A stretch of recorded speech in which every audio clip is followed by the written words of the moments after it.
में आंसू लगाई दो। साली बारू तू का पगलाइले हो, रंगवा जो बन में आंसू लगाई दो। लहे लहे डालब नहीं तनिको बुझाई,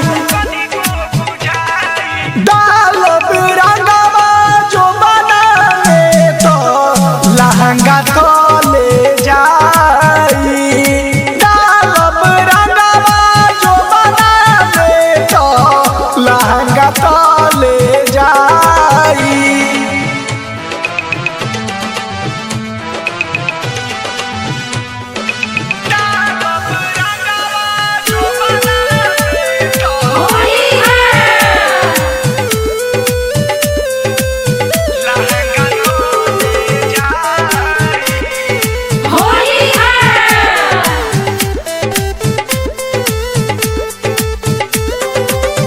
हर साल डोलावले बाड़ू ये हो हमरानी,